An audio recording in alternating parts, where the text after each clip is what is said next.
I am Dr. Nidhi Khare. As I discussed in the previous lecture, that after the disappointing results of trait and behavioral approaches, several scholars developed leadership theories that specifically incorporated the role of the environment.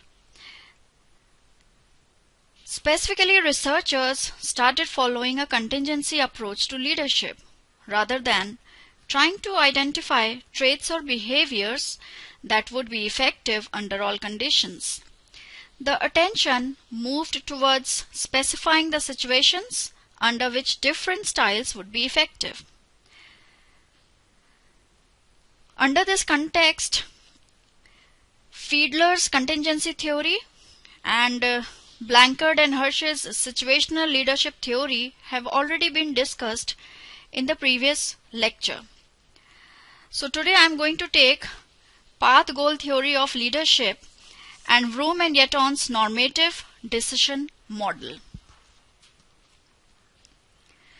Robert House's path goal theory of leadership is based on the expectancy theory of motivation. The expectancy theory of motivation suggests that employees are motivated when they believe or expect that their effort will lead to high performance, their high performance will be rewarded, and the rewards they will receive are valuable to them.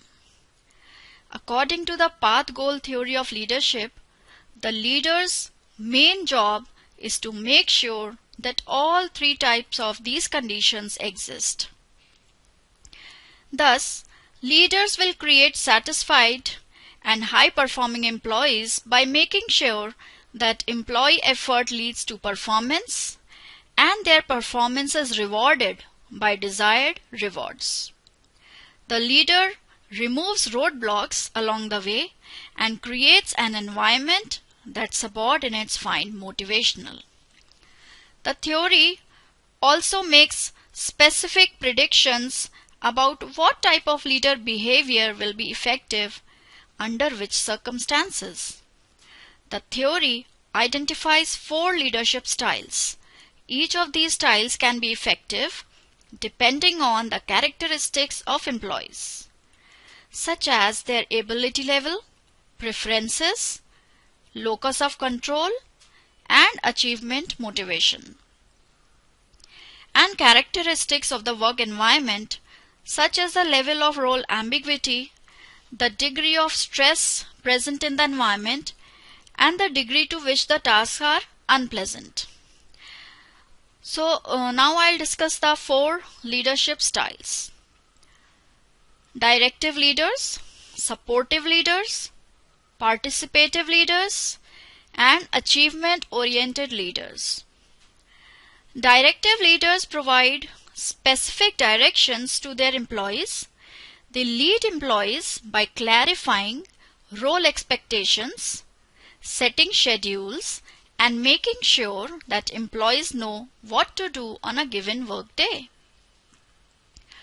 The theory predicts that the directive style will work well when employees are experiencing role ambiguity on the job.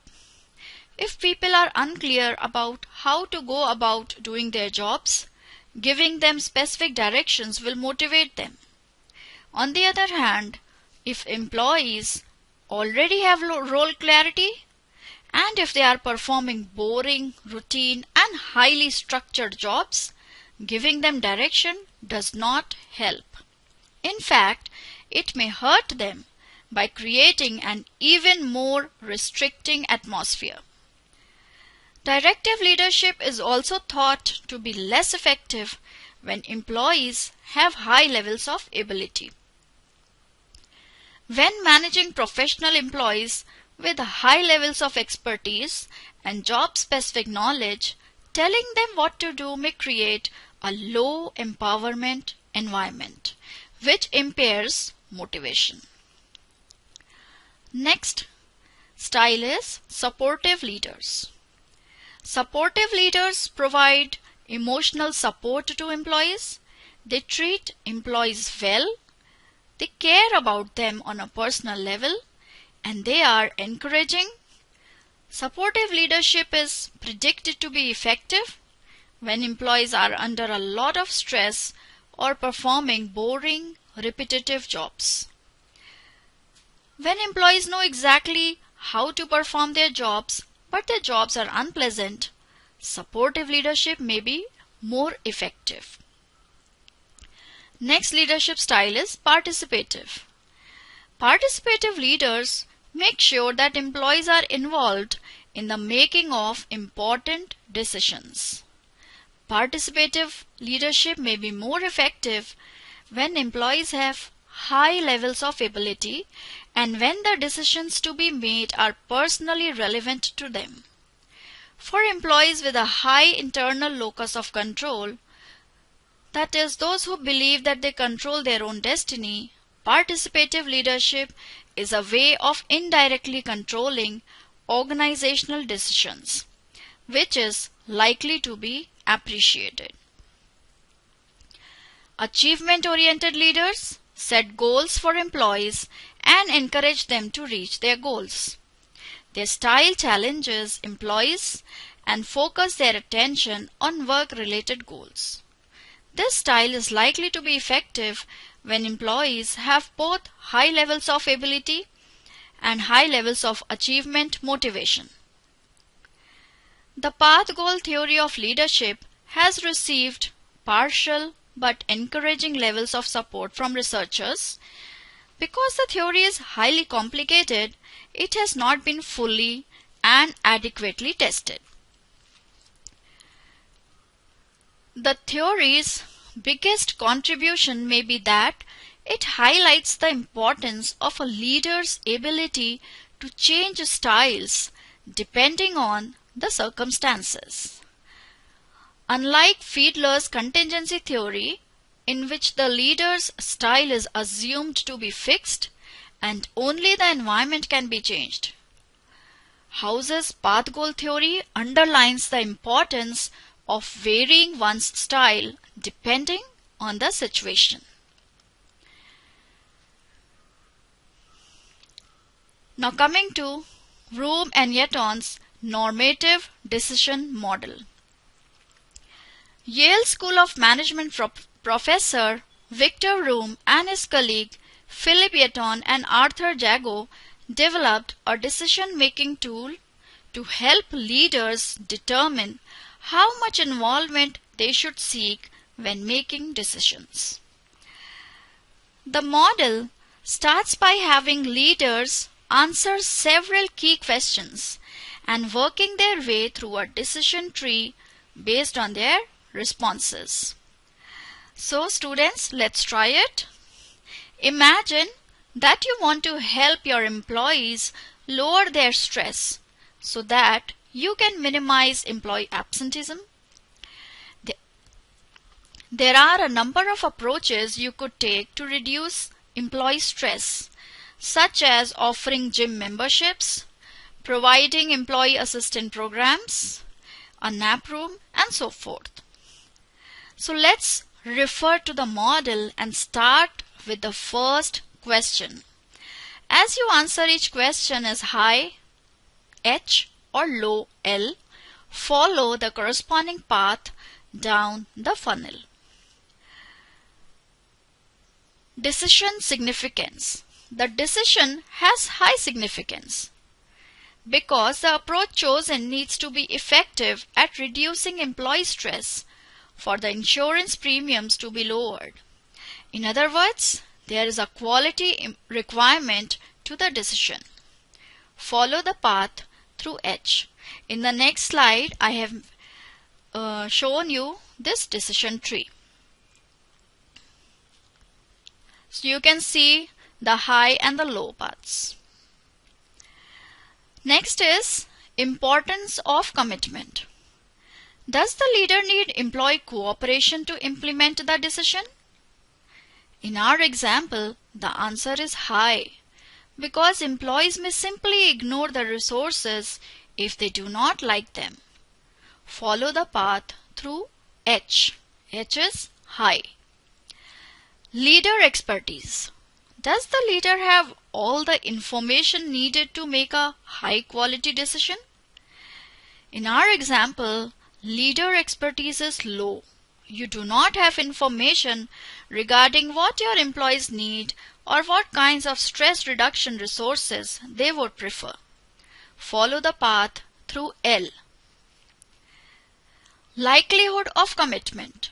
If the leader makes the decision alone, what is the likelihood that the employees would accept it?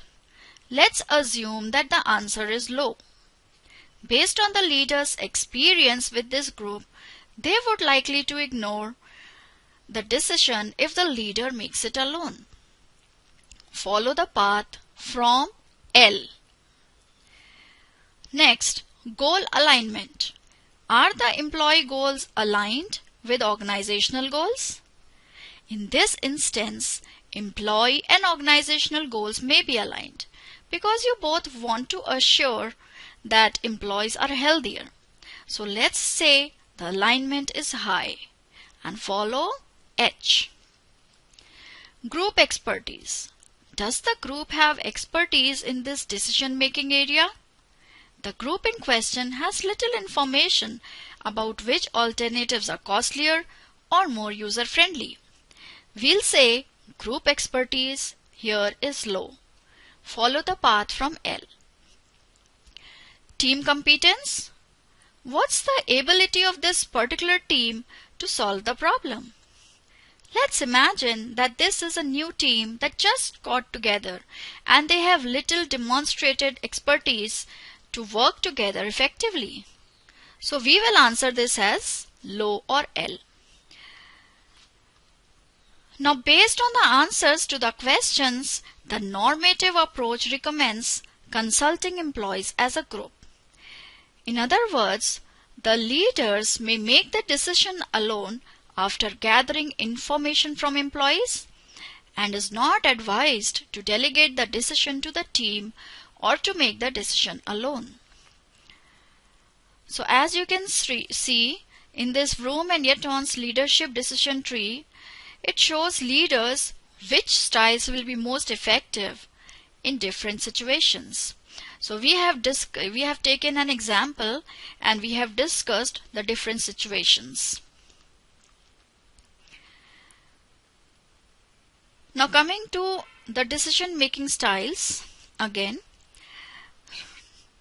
Decide. The leader makes the decision alone using available information. The leader obtains additional information from group members before making the decision alone. So he here is consulting individually. The leader shares the problem with group members individually and makes the final decision alone. So he is consulting as a group. Facilitate. The leader shares information about the problem with group members collectively and acts as a facilitator. The leader sets the parameters of the decision. Delegate. The leader lets the team make the decision. So Vroom and Yettons' normative model is somewhat complicated, but research results support the validity of the model. On average, leaders using the style recommended by the model tend to make more effective decisions compared to leaders using a style not recommended by the model. So I hope Vroom and Yettons' leadership style and the path goal theory is clear to you. Now the contingency approaches to leadership describe the role the situation would have in choosing the most effective leadership style. Fiedler's contingency theory argued that task-oriented leaders would be most effective when the situation was the most and the least favorable, whereas people-oriented leaders would be effective when situational favorableness was moderate. Situational leadership theory takes the maturity level of followers into account. House's path goal theory states that the leader's job is to ensure that employees view their efforts as leading to performance and to increase the belief that a performance would be rewarded. For this purpose, Leaders would use directive, supportive, participative, and achievement-oriented leadership styles depending on what employees need to feel motivated. And lastly, Vroom and Yettons' normative model is a guide leaders can use to decide how participative they should be given decision environment characteristics. So I hope all the 4 contingency theories are clear to you. Thank you.